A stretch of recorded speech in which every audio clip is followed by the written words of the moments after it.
ada. Mbak, ada. Takar tak? Mai, takar tak? Ya. It's been a while. Julian here with Lignum Neophyte, and it's time for a kitchen makeover.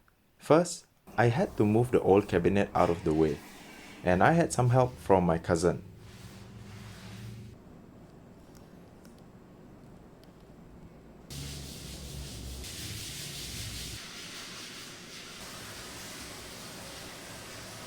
And once that was out of the way, I started the demolition of those 20-year-old hollow tiles.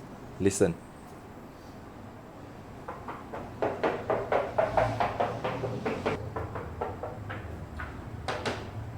You hear that? All of this, all needs to go.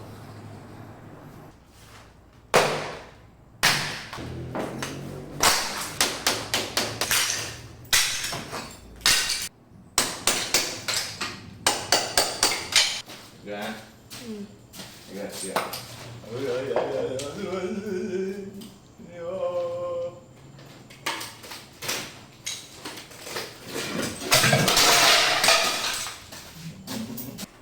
Boy, that was satisfying. After that, it's just a matter of chiseling out the remaining cement nibs on the wall, skim coating, sanding, and wiping it clean. Take a piece of damp cloth and clean the surface. You see it yellowish at first, but it will dry back to white like this. So this one I just wipe down. So after it's dry, it's gonna be like this. So why this is important is because the next step is to apply primer. You don't want to have anything in between the wall and the primer, dust or dust nibs or whatsoever. So yeah, this is a unused chopping board.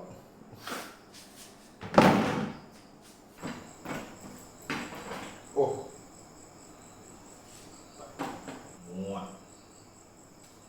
I forgot to put another screw at the bottom handle, then the whole thing fell into the paint bucket.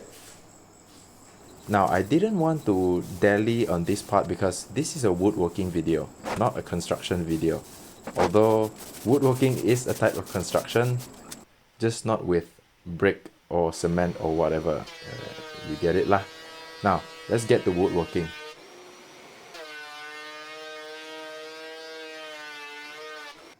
This time, I'm building a base cabinet with drawers, which is 6 feet long and 2 feet wide. And the wood I'm using is still the same durian wood, the same type of wood I used for my 8 feet floating desktop table in my previous video. I ordered them at the same time because the price was within the budget and also because I wanted to try working with durian wood. The reason I decided to do drawers instead of shelves is due to the difficulty of getting things out of the back of the cabinet, like the old one with a shelf. Because you have to take out or move whatever is in front to gain access to the things at the back. And personally, I think a shelf is something where you store or arrange stuff in a row. Just one. Be it an open shelf or closed shelf, so you can see and know what you're trying to get out. Of course, this does not apply to everything, but for the heavy pots and plates that will be stored in this cabinet, I want drawers. Full access, that's it. So after I planed and cut the bottom and side pieces to the rough width, I glued them up with some dowels for alignment. I clamped them in place and I let the glue to dry and cure overnight. And the next day, I cut the pieces to the dimensions that I need, had the grooves cut for the backer piece, and glued them up later that night with a simple butt joint. And I later added screws for extra strength and hit the screw holes with dowels. I forgot to record that for some reason. I think I must have been too engrossed with the process at the time. But don't worry, I'll show you at the end after everything is finished. The next day, I took off the clamps and routed the center of the bottom piece with my router so I can fit the middle support piece in with some glue, some squaring jig as well, and I clamped both sides so that the connection the joint is nice and tight. And while waiting for the glue to dry, I went on to cut the two backer pieces to size and slid them in with some glue later that evening. And again, I put on some clamps, and yeah, that was the end for that day. Nothing much to do, just waiting for glue to dry and cure. After the glue dried, it is time to cut the nailer strips and install them with pocket screws. With the help of the foreman and some clamps, it was a breeze.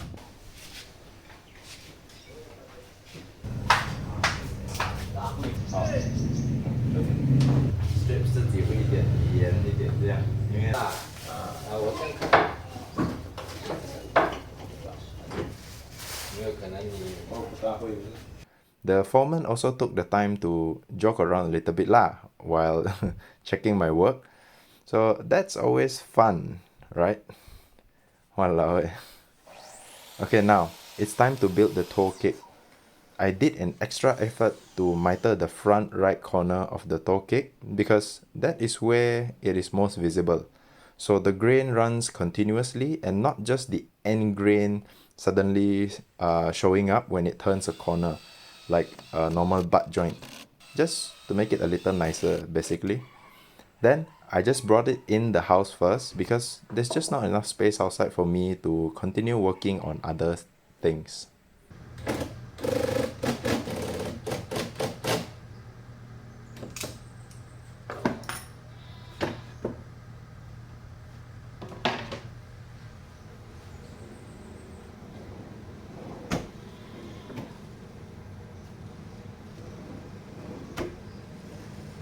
So after I installed the drawer slides, I measured the opening and started making the drawer boxes.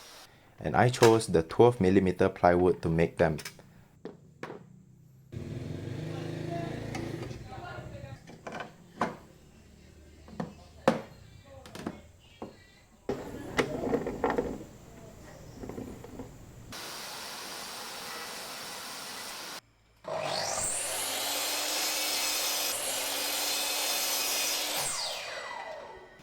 The design is simple and yet one of the strongest due to the fact that the bottom ply is secured into a groove with glue and 18 gauge nails to hold everything in place while the glue dries. Of course, it is not the prettiest method, but if it means I can move on to do other things and not waste time clamping everything up and taking all the space I have, I think it is a pretty good trade-off. Plus, I can always sink the nails in further and cover it up with putty and move on. Besides, no one is going to see it but me, the cat, the dog, and the few people in my house. But with that said, I'm still covering up the plywood edge with some strips of wood. The same wood, durian wood, just to make it look cohesive. One drawer, done. 5 more.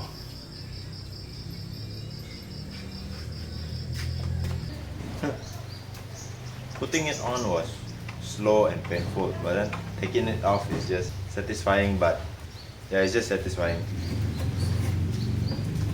So last night I put minyak cap yui minyak cap yui, and then I put koyo also. So now the wood is healthy already. Then I take it off lah.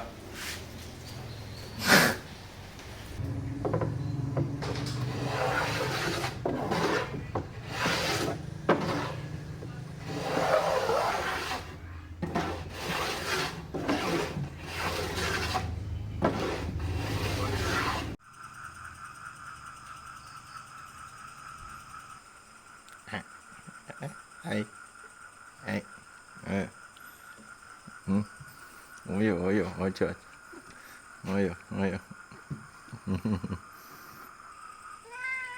Quite smooth lah, huh? Smooth enough, good ah. Not shaky ah, not shaky ah. Now, let's cut some more wood and glue up the top piece. Nothing unusual, same thing as always. Establish a straight edge first, cut everything to width, and glue everything up. Now, as much as I would like to blame the wood borers that made these ugly holes that I have to clean and fill up. I blame myself for not doing enough research and not telling the guys at the lumber yard to pick out better looking pieces.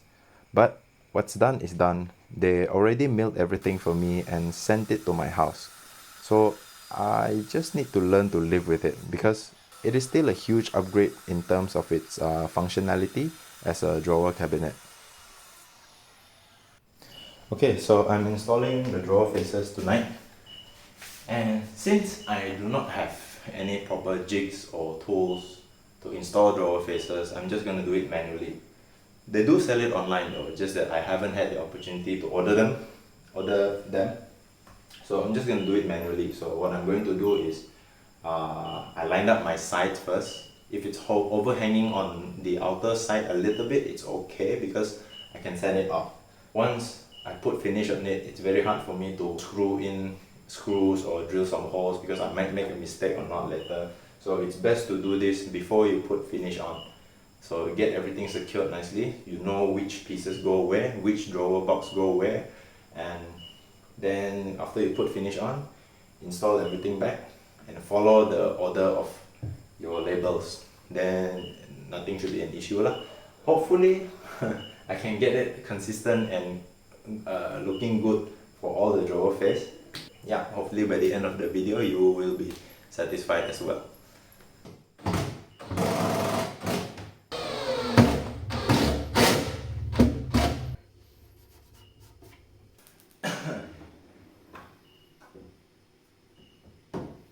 Since this is a YouTube video, I'm not going to show you all the work and the process, so there will be a little bit of magic, which is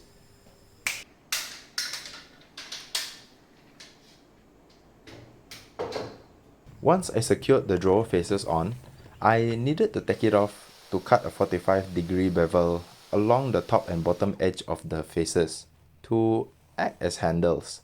That's right, it's going to be handleless because I don't want anyone's clothes, bracelet or anything to get caught. Plus, it would get in the way of the wood, which is quite the view as you can see. And finally, I added a little chamfer to the edges with my Japanese hand plane and some light sanding so that it's nice to the touch. And yeah, now we're ready to apply finish. I'm using lacquer for the first time and I honestly didn't expect it to dry so fast that I could start sanding the pieces after I coated everything with the sanding sealer, which you can see here is not pretty. And that's pretty normal because the sanding sealer is to help you to raise some fibers, and it's a very hard and brittle thing actually. That's why it's called the sanding sealer. It's meant for you to sand everything easier. So after the fibers have rose and everything already, you just sand everything nice and flat, and then it is time to put the top coat on. I could have finished everything in one day. I did not because there's only so much space outside to lay out everything nicely and spray them all at once. So what I did was I sprayed the carcass first, then the drawer boxes,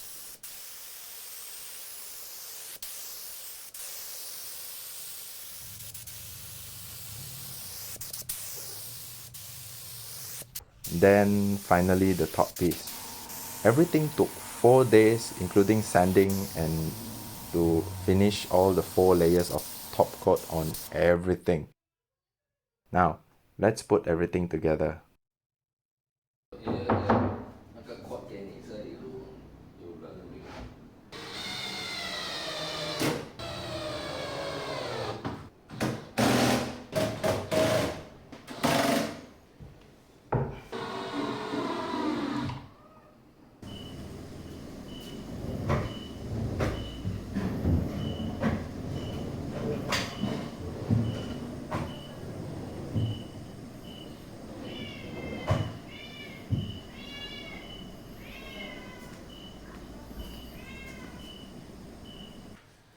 Okay, it's been a few months of hiatus. My family and I have had the opportunity to utilize the cabinet and the workspace on top of it.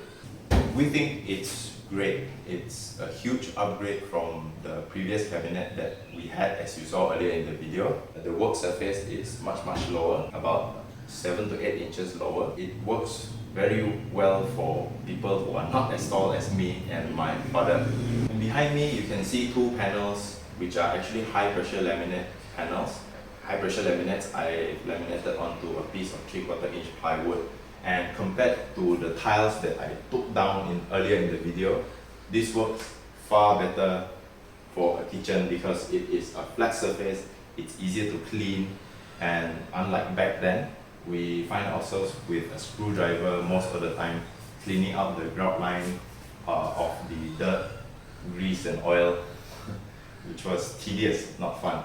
And yeah, let me show you some shots of the... Okay, so here are some shots of the... I'll show you how the space looks like inside. As you can see, full extension. Yes, it's a bit messy, haven't had time to organize everything, but everything fits in there nicely, and whatever I want to take, I can easily see it from above.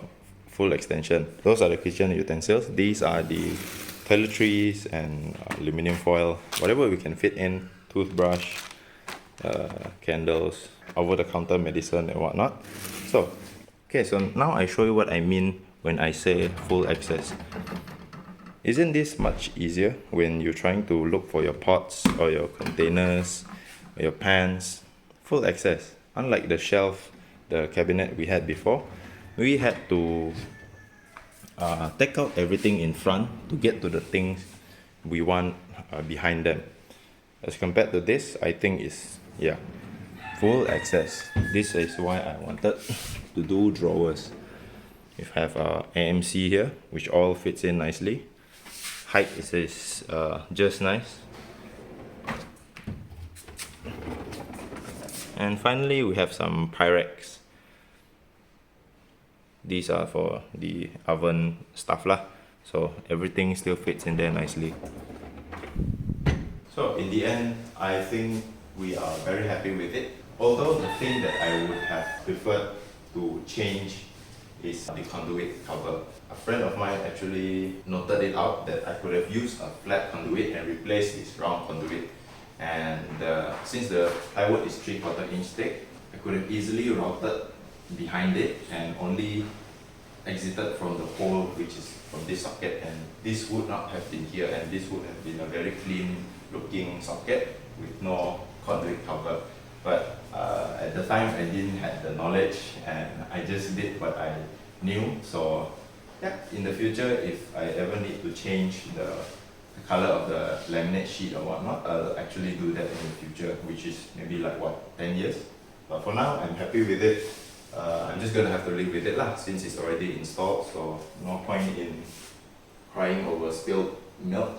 And this is not the end of it. As you can see, these are all still bare tiles. Some of the smaller tiles have came off. We're not done here, but I'm going to move on to another project because I have a client. A lot more work to be done here, but I can live with it for now. Hopefully you find it satisfactory as to how it turned out in the end, compared to just go back to the beginning of the video and you can see what I mean lah. Okay, so that's it for this time's video. Please like, share, and do consider subscribing if you enjoyed the video and you found it helpful and satisfying.